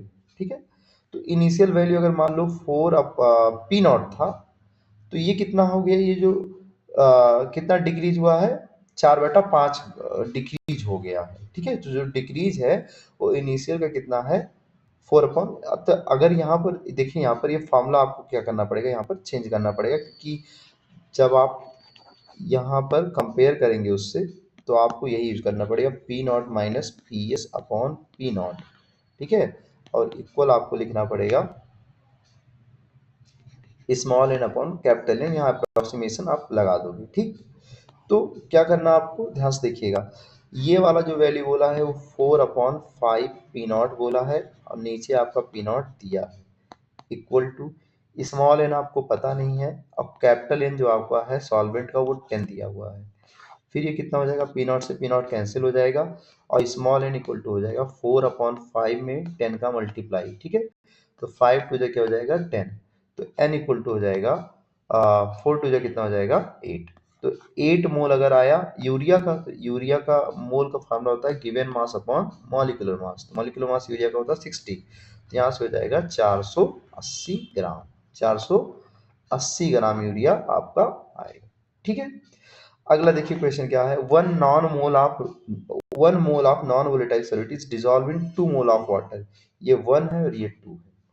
Vapour pressure of solution, vapour pressure of solution relative to that of water, मतलब आपसे सीधा ये term ही पूछा है, relative lowering in vapour pressure पूछा है। और आपको पता है कि relative lowering in vapour pressure जो होता है वो मोल फ्रैक्शन ऑफ सॉल्यूट के क्या होता है, बराबर होता है। तो मोल फ्रैक्शन ऑफ सॉल्यूट निकाल लीजिए, मोल फ्रैक्शन ऑफ सॉल्यूट निकालने के लिए सॉल्यूट का मोल अपॉन टोटल मोल करना पड़ेगा, सॉल्यूट का मोल ऊपर टोटल मोल, और सॉल्यूट का मोल 1 दिया है और टोटल मोल 2 और 1 कितना हो जाएगा 3, तो आंसर हमारा कौन सा हो जाएगा 1/3। ठीक है। तो ऐसे क्वेश्चंस को आप आसानी से कर सकते हो। अब हमारा अगला जो टॉपिक आएगा वो एलिवेशन एंड बॉइलिंग पॉइंट आएगा। यहाँ पर भी यही बोला गया कि अगर आप कोई नॉन वोलेटाइल और नॉन इलेक्ट्रोलाइट, टूटना नहीं चाहिए और वो वेपर नहीं बनाना चाहिए, अगर ऐसी चीजें आप इसमें घोल रहे हो तो क्या होगा उस टाइम पर, इसका बॉइलिंग पॉइंट बढ़ जाएगा। मान लो पहले 100 डिग्री सेल्सियस पर बॉइल होता था, तो अब जो होगा 102 पर बॉइल होगा। ठीक है। तो यहाँ पर बॉइलिंग पॉइंट बढ़ जाता है। एलिवेशन इन बॉइलिंग पॉइंट को मैथमेटिकली लिखने का तरीका ये है, डेल्टा टी बी, ऐसा लिखते हैं। ये क्या लिखा है, ये लिखा है एलिवेशन इन बॉइलिंग पॉइंट, और ये बराबर होता है, सॉल्यूशन का ज्यादा हो गया तो ऐसे लिखते हैं TV S minus TV not. ठीक है, ये आप करोगे ये। ठीक है, और आपको पता होना चाहिए कि जो बॉइलिंग पॉइंट होता है वो वाटर का 100 होता है, कोई कहने की बात थोड़ा है, आपको पता होना चाहिए। डेल्टा टीबी जो है यहाँ पर वो डायरेक्टली प्रोपोर्शनल होता है मोलैलिटी के, किसके, मोलैलिटी के। ठीक है, तो यहाँ पर डेल्टा टीबी को अगर आप ओपन करोगे तो यहाँ पर कांस्टेंट आता है केबी, जिसको हम लोग बोलते हैं इवियोलोस्कोपिक कांस्टेंट। मोलैलिटी का फॉर्मूला आपको पता है, given mass upon molecular mass into solvent का वेट और गुणा 1000। ठीक है, तो ये फार्मूला जो हो जाता है बहुत इंपॉर्टेंट हो जाता है, जहां से मॉलिक्यूलर मास ऑफ सॉल्यूट पूछा जाता है। ठीक है, ध्यान रखिए। केबी को हम लोग क्या बोलते हैं, केबी को बोलते हैं हम लोग, केबी जो है, केबी होता है इब्यूलियोस्कोपिक कांस्टेंट, इब्यूलियोस्कोपिक कांस्टेंट। ठीक है, केबी जो होता है वो वाटर के लिए याद रखना आप 0.52 होता है, 0.52 वाटर के लिए, ये लर्न कर लीजिएगा, ध्यान रखिएगा, इंपॉर्टेंट है। केवी की यूनिट जो होती है वो केल्विन पर मोलल होता है, केल्विन पर मोलल। ठीक, केल्विन पर मोलल किसकी यूनिट होती है, केवी की, केवी की यूनिट केल्विन पर मोलल। ठीक है, या केल्विन मोल पर केजी। ठीक है, केल्विन मोल पर केजी, केल्विन पर मोल केजी, ऐसा बोल सकते हैं, केल्विन पर मोल केजी। ठीक है, ऐसा केल्विन पर मोल केजी, ऐसा। ठीक है, ध्यान रखना। और यहाँ पर ग्राफ भी आप देख लीजिए, देखिए यहाँ पर शुरू में जो सॉल्वेंट था, सॉल्वेंट का ग्राफ यहीं तक था, क्योंकि ये इसकी बॉइलिंग पॉइंट टीबी नॉट थी। ठीक है, फिर जब इसमें डिसॉल्व किया गया सॉलिड को तो सॉल्यूशन यहाँ तक गया। ठीक है, और इसका जो है टीबी एस गया, पर यहाँ पर आप टीवीएस लिख सकते हो, सॉल्यूशन का हो गया। ठीक है, तो ये जो डिफरेंस है ना दोनों के बीच में, ये जो डिफरेंस, यही क्या है, आपका डेल्टा टीबी है। ठीक है, केबी की बात करें, देखो केबी के बारे में यहाँ पर बताया, KB depends only on nature of solvent which can be explained by thermodynamic relation. ये फार्मूला बहुत इंपॉर्टेंट तो नहीं है, पूछा नहीं गया है, लेकिन आप ध्यान रख सकते हो। ठीक है, केबी का ये मॉलिक्यूलर वेट यूज किया गया है, आर गैस कांस्टेंट है, टीबी नॉट जो है सॉल्यूशन का बॉइलिंग पॉइंट है, यहाँ पर आप सबका लिख के दिखाया गया। ठीक है, डेल्टा एच वेपराइजेशन। ठीक, क्वेश्चंस देखिए, 30 gram urea is present in 100 gram of water, 30 gram urea is present in 100 gram water, then find out boiling point of solution in degree Celsius. ठीक है, 30 ग्राम क्या है, यूरिया डिसॉल्व किया गया 100 gram of water में, then find out the boiling point of solution in degree Celsius. Solution का आपको पता है ये फॉर्मूला, देखिए TV S minus TV naught बराबर होता है के बी अगुड़ा छोटा डब्लू छोटा एम बड़ा डब्लू 1000। एग्जैक्ट फार्मूला फ्रीजिंग वाले के लिए आएगा, बस जहाँ टी बी है ना, बी टी बी बोलते रहे, वहाँ टी एफ बोलना पड़ेगा, बस इसका था। तो आपसे टीबीएस पूछा है, टीबीएस लिख दिया मैंने। पानी का जो बॉइलिंग पॉइंट होता है 100 होता है, 100 भी लिख दिया मैंने। केबी की वैल्यू होती है 0.52, और स्मॉल डब्ल्यू की वैल्यू जो है कितना, वो दिया है 30 ग्राम यूरिया। अब मॉलिक्यूलर मास यूरिया, यूरिया का फॉर्मूला क्या होता है, NH2CO NH2, NH2CO NH2, तो यूरिया का मॉलिक्यूलर मास कितना आएगा 60, 60 लिख दिया मैंने। और स्मॉल डब्ल्यू इसका वेट कितना दिया है वाटर का, 100 दिया है, और ये क्या हो जाएगा मल्टीप्लाई।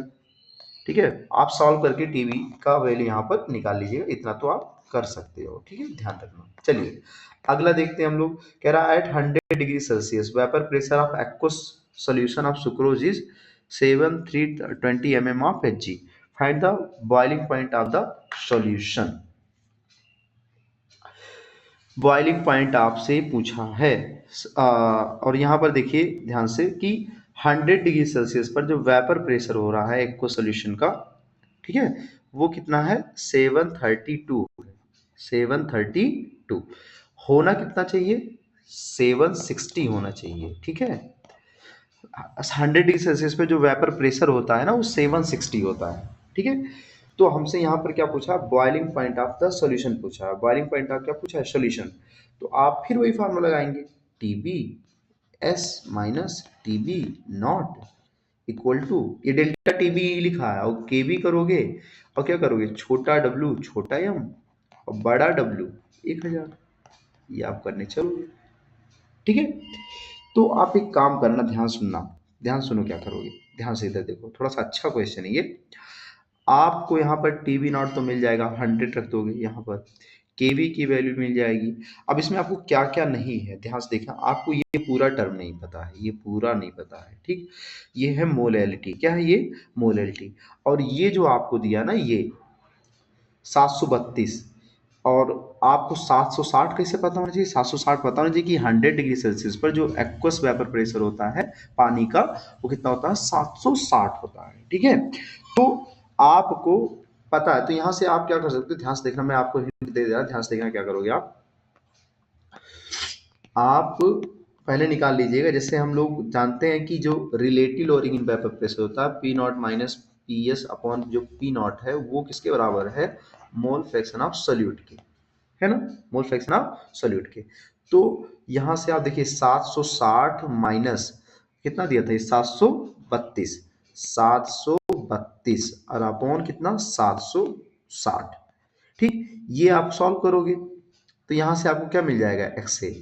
और जब आपको एक्से मिल जाएगा तो आप मोल फ्रैक्शन और सॉल्बिलिटी में जो रिलेशन होता है वो रख दीजिएगा, आपका मोलैलिटी आ जाएगा। मोलैलिटी और मोल फ्रैक्शन में क्या होता है फार्मूला, मोलैलिटी वाला, मोलैलिटी और इसका रिलेशन होता है, ये क्या है, ये सॉल्यूट होता है ना, सॉल्यूट, चलिए यहाँ सॉल्यूट बी से हम लिखते हैं, ये होता है एक्स बी, इसका formula X B 1 minus x B equal to, ठीक है, स्मॉल एम अपॉन 55.5। जब वाटर होता है ना तो 55.5 आ जाता है। ये रिलेशन आप फिर यूज करोगे, ये वाला रिलेशन, और यहाँ से आपका स्मॉल एम आ जाएगा क्योंकि आपको एक्स भी पता है। स्मॉल एम जब आपका यहाँ आ जाएगा तो ये स्मॉल एम ही तो है, इस स्मॉल एम को ध्यान से देखना क्या करोगे आप,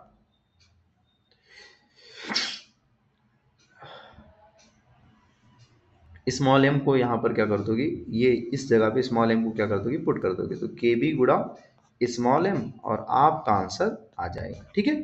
समझ आ रहा क्या करना, आपको देखो 760 पता होना चाहिए कि 100 डिग्री सेल्सियस पे 760 होना चाहिए, और ये 732।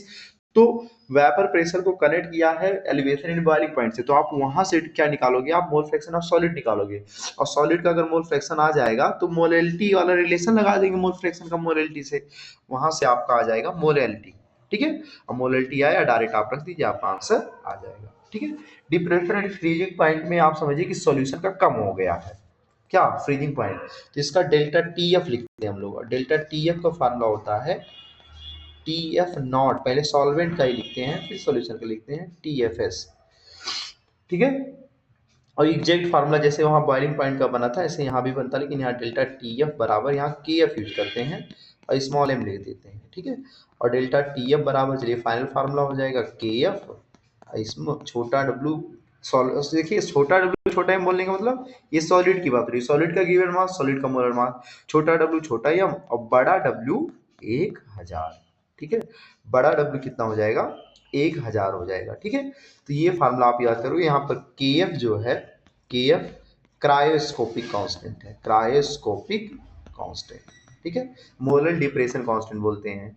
और यूनिट भी वही होगा जो केबी का, बस वैल्यू वाटर के लिए इसकी वैल्यू याद कर लीजिए, केएफ की वैल्यू होती है 1.86, ठीक है, केल्विन पर मोलर, केल्विन पर मोलर, केल्विन पर मोलर, ठीक है, ये ध्यान रखिएगा, ओके। तो यहाँ पर ये क्वेश्चंस आप लगा दीजिएगा, इसका फ्रीजिंग पॉइंट का है, ये ध्यान से देख लीजिएगा। और ये क्वेश्चन जो है, चलिए ये देखिए, चलिए अच्छा हम बता दे रहे हैं आपको, हिंट दे दे रहे हैं, आप कर लीजिएगा इसको, ठीक है। How much gram of glycol, glycol का फार्मूला होता है CH2OH, CH2OH, ठीक है, CH2S तो H2S, 2 ऑक्सीजन है तो 32 हो जाएगा, और 2 2 4 6, 6 हाइड्रोजन है तो 32 6 38, और 12 12 24, 38 और 24 कितना हो जाएगा 62। ठीक है, तो 62 इसका मॉलिक्यूलर वेट आएगा, मॉलिक्यूलर मास आएगा। ठीक है, अरे 2 कार्बन तो 12 12 24, और 24, और 2 2 4 2 6, 6 हाइड्रोजन तो 24 6 30, और 32 16 16 32 32 62, मॉलिक्यूलर मास इसका कितना आएगा 62 आएगा। ठीक है, और 5 लीटर H2O में डिजोल्व किएगा। अब यहाँ पर इंपॉर्टेंट है कि 5 लीटर H2O 5 kg H2O के बराबर हो जाएगा, ये ध्यान रखना। वाटर के लिए डेंसिटी 1 होती है, इसलिए आप इसको ऐसा बोल सकते हो। तो इसमें क्या बोला है कि हाउ मच ग्राम, अच्छा स्मॉल w आपसे पूछा, तो आप फार्मूला सीधा लगा दीजिए। आप फार्मूला क्या लगाओगे सीधा इसका, आप इसका फार्मूला लगाओगे delta TF equal to KF into छोटा w छोटा m, और बड़ा W 1000। बड़ा W किसके लिए है, सॉल्वेंट के लिए। बड़ा W किसके लिए, सॉल्वेंट के लिए। अब यहाँ पर कह रहा था कितना, फ्रीजिंग पॉइंट -6 हो गया। अब पहले होता कितना है, 0 होता है वाटर का, और -6 हो गया तो डिफरेंस कितने का आया, 6 का, तो यहाँ डेल्टा TF 6 लिख दोगे। अरे -6 हो गया ना, -6 जब हो गया तो आप क्या करोगे, 0 में से -6 घटाओगे तो 6 ही तो आएगा डिफरेंस। तो 6 इक्वल टू के एफ की वैल्यू 1.86 आप रख दोगे। स्मॉल w नहीं पता है, ये 1000 है। ठीक है, और स्मॉल m आपका कितना दिया था 62, और इंटू कितना कर दोगे, और ये 5 कितना दिया था केजी, तो 5000 ग्राम, क्योंकि यहाँ ग्राम ही लिखना होता है। ठीक है, अरे वो ज़्यादा जीरो लगा दिया मैंने, 5000 ग्राम। ठीक है, क्योंकि ऊपर 1000 लिख दिया था तो ग्राम मतलब करोगे। अब यहाँ से आपका स्मॉल w, आप स्मॉल w को आप क्या कर सकते हो, यहाँ पर फाइंड आउट कर सकते हो, तो ये आपका काम आप करिएगा। The freezing point of N aqua solution is इतना, देन फाइंड बॉइलिंग पॉइंट। देखिए फ्रीजिंग पॉइंट दे करके बॉइलिंग पॉइंट पूछ रहा है। ठीक है, अब सॉल्यूशन सेम है, तो ध्यान से देखिए, आपको पता है कि डेल्टा TB जो होता है वो बराबर होता है KB गुणा M। ठीक, और डेल्टा TF जो होता है वो होता है KF गुणा M। ठीक, दोनों को डिवाइड कर दीजिए, एम सेम है कैंसिल आउट हो जाएगा, एम क्या है सेम, कैंसिल आउट हो जाएगा। तो डेल्टा TB ऊपर आया और अपॉन हो जाएगा डेल्टा TF, और इक्वल हो जाएगा इधर KB अपॉन क्या हो जाएगा KF। अब मैं आपको बता रहा हूँ, आगे आप करिएगा, ध्यान से देखिए। आपको क्या करना, डेल्टा TB का मतलब होता है TBS माइनस TB नॉट, लेकिन जो डेल्टा TF होता है उसमें TF नॉट पहले होता है माइनस TB होता है, TBS, सॉरी TB नहीं होता, यहाँ FS होता है। ठीक है, बराबर। अब वाटर के लिए जो KB की वैल्यू है, चलिए वो रख दे रहे हैं। KB की वैल्यू होती है 0.52, और ये होती है पॉइंट नहीं 1.86। ठीक है, 1.86। ठीक है, अब क्या करोगे आगे, आपको TBS सॉल्यूशन का कुछ दिया इसमें क्या, फ्रीजिंग पॉइंट आपको दे दिया है -1.5, मतलब ये नीचे का जो चेंज आया सॉल्यूशन का वो 1.5 है, और TBS आपको पूछा तो TBS लिख दे रहा हूँ। और वाटर का बॉइलिंग पॉइंट कितना होता है 100 रख दोगे, और नीचे कितना आप रखोगे, नीचे ये दिया आपको 1.5 इक्वल, ये हो जाएगा आपका जो भी 52/186, 52/186। सॉल्व करिए, यहाँ से आपको TBS मिल जाएगा। ये TBS की वैल्यू आपको निकालनी थी, TBS आप निकाल लेंगे। ठीक है, चलिए ये अगला क्वेश्चन मैं आपके लिए लेकर आया हूँ, ध्यान से देख लीजिएगा। इसका सोल्यूशन जो है अच्छा क्वेश्चन है। ठीक है, जो भी कोई प्रॉब्लम्स आएगा आप कमेंट बॉक्स में हमको जरूर बताइएगा। अगली बात आती है ऑस्मोसिस और ऑस्मोटिक प्रेशर को लेकर के। तो आप पहले ये चीज़ को समझिए कि डिफ्यूजन क्या होता है। डिफ्यूजन आप समझ लीजिए, डिफ्यूजन अगर आपको पता है तो आप ऑस्मोसिस भी अच्छे से समझ जाएंगे। ठीक है, डिफ्यूजन देखिए क्या होता है। डिफ्यूजन कहते हैं कि अगर मान लो आपको पता है कि अगर मान लीजिए कि सॉल्यूशन जो है वो कंसंट्रेट है और एक सॉल्यूशन जो है वो डाइल्यूट है।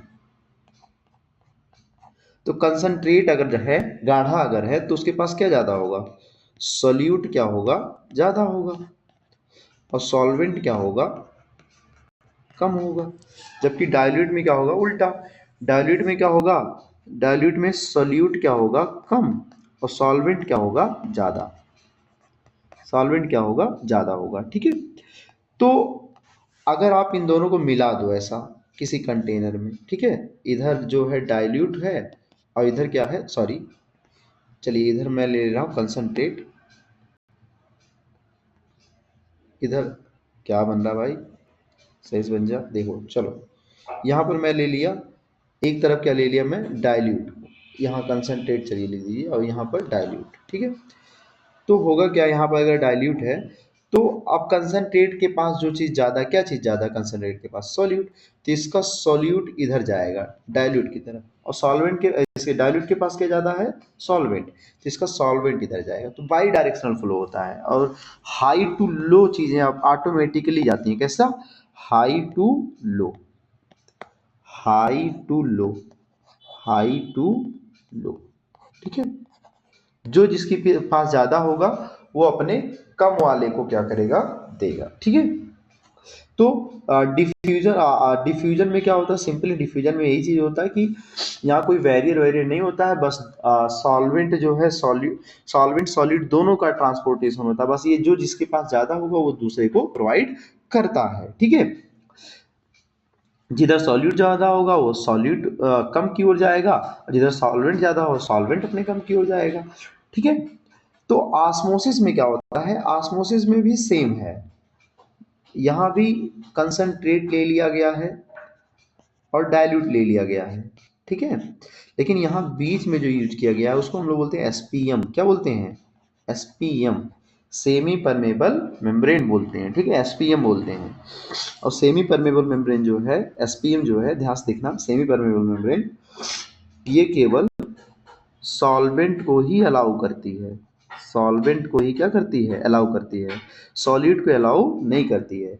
अब डाइल्यूट के पास क्या ज़्यादा है, सॉल्वेंट ही ज़्यादा है, कंसंट्रेट के पास क्या ज़्यादा है, सॉल्यूट, सॉल्यूट तो जाएगा नहीं, तो इधर से कोई फ्लो नहीं हो रहा है, अब खाली फ्लो होगा डाइल्यूट से, डाइल्यूट से फ्लो होगा, वो भी किसका, सॉल्वेंट का, खाली वाटर जाएगा डाइल्यूट का कंसंट्रेट की तरफ।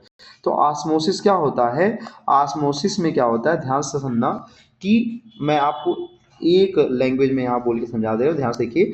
ऑस्मोसिस में डाइल्यूट सॉल्यूशन की तरफ से, किधर से, डाइल्यूट के सॉल्यूशन की तरफ से कंसंट्रेट की ओर, डाइल्यूट सॉल्यूशन की तरफ से कंसंट्रेट की ओर क्या जाता है, वाटर, वाटर का फ्लो जो होता है डाइल्यूट से किधर होता है, कंसंट्रेट की तरफ। ठीक है, एसपीएम से होकर के। ठीक है, बीच में कौन है, एसपीएम। ठीक है, और ये तब तक होता रहता है जब तक दोनों एक जैसी ना हो जाए। ठीक है, अब देखिए, अब जिसका कंसंट्रेशन ज्यादा होता है, जिसका कंसंट्रेशन ज्यादा होता है उसको बोलते हैं, उसको बोलते हैं हाइपरटॉनिक। क्या बोलते हैं, हाइपरटॉनिक। और जिसका कंसंट्रेशन कम होता है, मतलब डाइल्यूट होता है, उसको बोलते हैं हाइपोटोनिक, हाइपोटोनिक। ठीक है, और जब एक जैसे होंगे, कंसंट्रेशन सेम होगा दोनों का, तो उसको हम लोग बोलते हैं, कंसंट्रेशन अगर सेम हुआ तो उसको हम लोग बोलते हैं आइसोटोनिक, आइसोटोनिक, आइसोटोनिक बोलते हैं। तो कंसंट्रेशन जो है ज़्यादा तो हाइपरटोनिक, कम तो हाइपोटोनिक, और कंसंट्रेशन अगर सेम तो आइसोटोनिक। अब सुनिए, यहाँ बहुत इंपॉर्टेंट है, अभी मैं आपको क्या बताया कि जो ऑस्मोसिस है वो डाइल्यूट से किधर होता है, कंसंट्रेट की ओर होता है, वाटर, वाटर इधर से जाएगा इधर की तरफ, डाइल्यूट से कंसंट्रेट की तरफ। ठीक है, तो मैं क्या कह रहा है कि अगर आपको ये लैंग्वेज बोलना है कि हाइपोटोनिक, हाइपरटोनिक से लेकर के, तो आप ये बोलोगे कि जो ऑस्मोसिस होता है, ऑस्मोसिस जो होता है ना, ऑस्मोसिस, वो ऑस्मोसिस होता है हाइपोटोनिक टू हाइपरटोनिक, हाइपोटोनिक से किधर, हाइपरटोनिक, हाइपरटोनिक। ठीक है, जब दोनों का कंसंट्रेशन सेम रहेगा तो उसको आइसोटोनिक बोलेंगे, तो यहाँ ऑस्मोसिस ही नहीं होगा। अगर आइसोटोनिक है तो ऑस्मोसिस जो होता है, आइसोटोनिक के लिए ऑस्मोसिस नहीं होता है। ठीक है, ध्यान रखिएगा इस चीज का। और ऑस्मोसिस अगर ध्यान से देखना, मान लो अब आगे ध्यान से समझा रहे, ध्यान से देखना, अगर मैं बात करूं आपसे कि अगर ये मान लीजिए कोई बीकर है, ठीक है, ये कोई क्या है, बीकर, और इसमें जो है ये डाइल्यूट है और ये क्या है, कंसंट्रेट, ठीक, और डाइल्यूट है, ये कंसंट्रेट है, और इधर जो है वाटर आ रहा है, मतलब ऑस्मोसिस डाइल्यूट से किधर हो रहा है, कंसंट्रेट की तरफ, लेकिन आप इधर से प्रेशर लगा दीजिए और ऑस्मोसिस का प्रोसेस जस्ट स्टॉप हो जाए, तो उस प्रेशर को हम लोग बोलते हैं ऑस्मोटिक प्रेशर। कौन सा प्रेशर, ऑस्मोटिक प्रेशर, ठीक है। अपोजिट ऑस्मोसिस के अपोजिट डायरेक्शन में इतना प्रेशर लगाओ, ऑस्मोसिस की अपोजिट डायरेक्शन में इतना प्रेशर लगाओ कि वो प्रोसेस जस्ट क्या हो जाए, स्टॉप हो जाए, तो उसको हम लोग बोलते हैं ऑस्मोटिक प्रेशर। और रिवर्स ऑस्मोसिस जो यूज होता है, अगर आप प्रेशर ज़्यादा बढ़ा दी मतलब प्रोसेस रुक गया था उसके बाद भी प्रेशर बढ़ा दिए, तो वहां पर जो होगा वो रिवर्स ऑस्मोसिस होगा। और रिवर्स ऑस्मोसिस जो होता है वो डिसैलिनेशन ऑफ वाटर, मतलब वाटर को प्योरीफाई करने के लिए हम लोग यूज करते हैं फ्रेश ड्रिंकिंग वाटर। आप आरओ का नाम सुने होंगे, आरओ रिवर्स ऑस्मोसिस यूज करता है, ठीक है। और ये लाइन आप एनसीईआरटी की पढ़ लीजिए कि 0.9% जो सोडियम क्लोराइड का सोल्यूशन होता है उसको नॉर्मल सैलाइन सोल्यूशन कहते हैं, जो इंट्रावेनस इंजेक्शन के लिए क्या है, सेफ है। ध्यान रखिए 0.9% mass by volume, 0.9% mass by volume. अब ऑस्मोटिक प्रेशर का अगर हम फार्मूला बोले तो ऑस्मोटिक प्रेशर जो होता है, पाई से लिखते हैं उसको, पी से नहीं पाई से, पाई वैल्यू मत रख देना 3.14, पाई यहाँ खाली शो किया गया है, और पाई का फार्मूला हो जाता है यहाँ पर एम आर टी या सी आर टी। एम क्या है, मोलरिटी, आर क्या है, गैस कांस्टेंट, और टी क्या है, टेम्परेचर, ठीक है। मैं ओपन कर रहा हूँ, ध्यान से देखिएगा। मोलरिटी होती है छोटा डब्ल्यू छोटा एम, और यहाँ पर वॉल्यूम हो जाता है, और आर और टी और 1000 का क्या हो जाएगा, गुणा, ठीक है। मोलरिटी है ये, मोलरिटी, कंसंट्रेशन लिखते हैं सी आर टी करके लिखते हैं। आर गैस कांस्टेंट होता है जिसकी वैल्यू आप लीजिएगा 0.083, ठीक है। ये लीटर एटीएम पर केल्विन पर मोल, ठीक है, लीटर एटीएम पर केल्विन पर मोल। और ये हम लोग न्यूमेरिकली कितना ले लेते हैं इसको, 1/12, 1/12, ये ध्यान रखिएगा, न्यूमेरिकली कितना ले लेते हैं हम इसको, 1 अपॉन कितना ले लेते हैं, 12, ठीक है।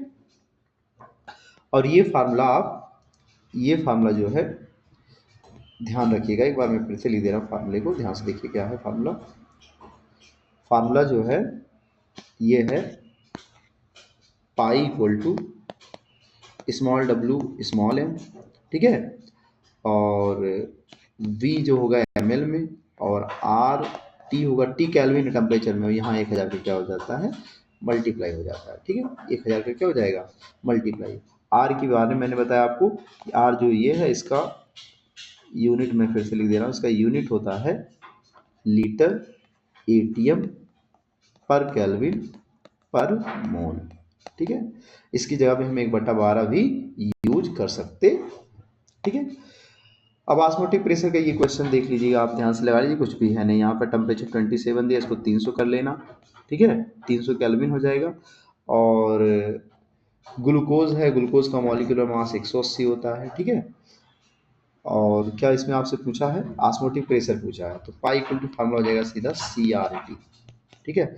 और आपको सी दिया है 0.001 दिया है, आर की वैल्यू 1/12, और टेम्परेचर आपको कितना दिया है, 300। सीधा आप लगा दीजिए, इसका आंसर आपको मिल जाएगा। तो यहाँ पर हम कॉलिगेटिव प्रॉपर्टी खत्म करते हैं, लेकिन अगला जो चीज आता है वो एबनॉर्मल कॉलिगेटिव प्रॉपर्टी आता है। अब ये एबनॉर्मल कॉलिगेटिव प्रॉपर्टी क्या है, तो ध्यान सुनना। एबनॉर्मल कॉलिगेटिव प्रॉपर्टी के लिए हम अगर बात करें तो एबनॉर्मल कॉलिगेटिव प्रॉपर्टी जो होती है वो तब यूज की गई जब हम लोग शुरू में बोले थे कि जो कॉलिगेटिव प्रॉपर्टी है वो तब है जब नॉन वोलेटाइल और नॉन इलेक्ट्रोलाइट यूज किया गया था, नॉन वोलेटाइल और नॉन इलेक्ट्रोलाइट, ठीक है, मतलब ना ही वो वेपर बनाए ना ही वो टूटे। लेकिन अगर क्या होगा, ध्यान से देखना, अगर हम नॉन इलेक्ट्रोलाइट की जगह पे, नॉन इलेक्ट्रोलाइट की जगह पे अगर हम इलेक्ट्रोलाइट बोल दें, अगर हम क्या यूज कर दें, इलेक्ट्रोलाइट अगर ले लें, इलेक्ट्रोलाइट, ये तो टूट जाएगा। मान लो NaCl में एक टुकड़ा डाला था, अब वो 2 मॉलिक्यूल में टूट जाएगा, Na और Cl। और colligative property number of particle पे ही डिपेंड करती है, तो पहले डाले थे एक पार्टिकल NaCl का, अब वो 2 टूट गया, Na और Cl, तो प्रॉपर्टी क्या हो जाएगी, चेंज हो जाएगी, और आपके सारे फार्मूले गलत हो जाएंगे। तो उन्हीं फार्मूले को वैलिडेट करने के लिए एक टर्म आता है want of factor, want of factor, ठीक है, वांट ऑफ फैक्टर, ठीक है, जिसको हम लोग किससे लिखते हैं, आई से। और यहाँ पर वांट ऑफ फैक्टर के तीनों फार्मूले आप ध्यान से देख लीजिएगा, एनसीईआरटी का फार्मूला ही 2 बार आया है। नॉर्मल मोलर मास ऊपर, एबनॉर्मल मोलर मास नीचे, ठीक है। Observe colligative property, calculated colligative property, ठीक है। ये total number of molecule after association और यहाँ पर बिफोर एसोसिएशन या डिसोसिएशन है। तो ये फार्मूला एनसीईआरटी का है, मैं आपके लिए सीधा लिख के लेके आया हूँ, आप ध्यान से इस फार्मूले को देख लीजिएगा। बाकी आपको करना क्या है, ध्यान रखना, ध्यान सुनिए। आपकी जो फार्मूले थे, जैसे वो RLVP का फार्मूला था, relative lowering in vapour pressure, इसमें था P0 minus PS upon P0, ठीक है। तो यहाँ आप क्या करिएगा, आई का मल्टीप्लाई कर दीजिएगा, ये सॉल्यूट का था ना, बस सिंपल। डेल्टा टीबी वाले फार्मूले में भी आई का मल्टीप्लाई कर दीजिएगा, आई के बी गुड़ा स्मॉल है। ऐसा ही फार्मूला आप डेल्टा टीएफ वाले के लिए यूज कर लीजिएगा, आई के एफ गुड़ा स्मॉल है। और ऐसा ही आप यूज कर लीजिएगा डेल्टा टीएफ इक्वल टू क्या यूज करेंगे आप, डेल्टा टीएफ नहीं, ऑस्मोटिक प्रेशर की बात कर रहा हूँ। ऑस्मोटिक प्रेशर में पाई इक्वल टू क्या यूज करेंगे, pi equal to I C R T, ठीक है। समझ में आया क्या। अब यहाँ से एक चीज समझ में आ रहा है, जिसका आई ज्यादा होगा उसका relative lowering in vapour pressure ज्यादा होगा। ध्यान सुनना मैं क्या बोल रहा हूँ, इस पे बहुत अच्छे अच्छे क्वेश्चन बनते हैं। जिसका आई ज्यादा उसका relative lowering in vapour pressure कम, लेकिन वेपर प्रेशर अगर बोले तो कम ज्यादा होता है, ध्यान से रखना। मैं बता रहा हूँ, ध्यान से देखिए। डेल्टा टीबी अगर आई ज्यादा तो डेल्टा टीबी ज्यादा, आई ज्यादा तो डेल्टा टीएफ ज्यादा, आई ज्यादा तो ऑस्मोटिक प्रेशर ज्यादा। अब देखो यहाँ मैं क्या बोल रहा, ध्यान से सुनना। जैसे मान लो ना, आई अगर मान लो कोई इलेक्ट्रोलाइट, आपको पता ना कि इलेक्ट्रोलाइट जो होता है वो 2 टाइप का होता है। इलेक्ट्रोलाइट कितने टाइप का होता है, 2। इलेक्ट्रोलाइट कितने टाइप का होता है, 2 टाइप। एक होता है स्ट्रॉन्ग और एक होता है वीक, स्ट्रॉन्ग और वीक। तो स्ट्रॉन्ग के लिए जो होता है कि वो पूरी तरह से टूट जाता है, तो जो पूरी तरह से टूट जाता है उसको, उसका जो अल्फा है, एक डिग्री ऑफ डिसोसिएशन, जो ये बताता है कि कोई कितना टूटेगा, तो उसका अल्फा 1 या 100% होता है। और जो वीक होता है उसका अल्फा लेस देन 1 होता है। तो वीक के लिए आई का फार्मूला आता है, इसके वीक के लिए आई का फार्मूला होता है 1 plus n minus 1 into alpha, ठीक है। ये कब फार्मूला आता है, जब डिसोसिएशन होता है, डिसोसिएशन,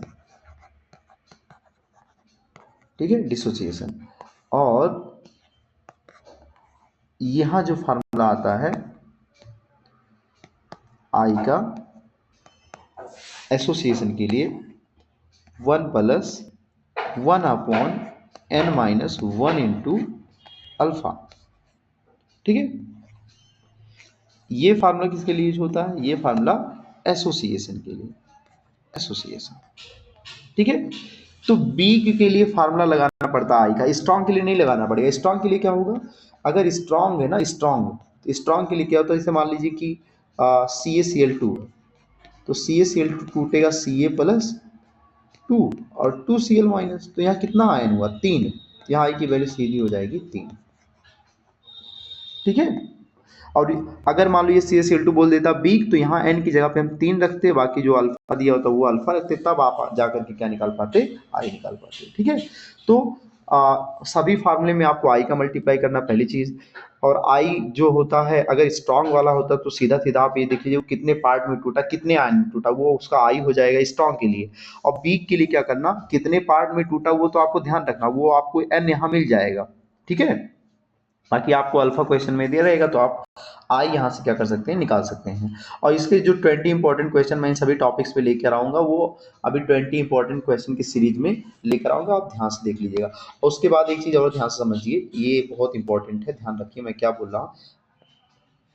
आई ज़्यादा, ठीक, आई जिसका ज़्यादा होगा तो बॉइलिंग पॉइंट ज़्यादा होगा, बॉइलिंग पॉइंट ज़्यादा होगा, ऑस्मोटिक प्रेशर क्या होगा, ज़्यादा होगा। बॉइलिंग पॉइंट ज़्यादा, ऑस्मोटिक प्रेशर ज़्यादा, ठीक, 2 चीज़ ज़्यादा। लेकिन आई जिसका ज़्यादा होगा, आई जिसका ज़्यादा होगा, आई जिसका ज़्यादा होगा उसका वेपर प्रेशर क्या होगा, वेपर प्रेशर क्या होगा, कम होगा।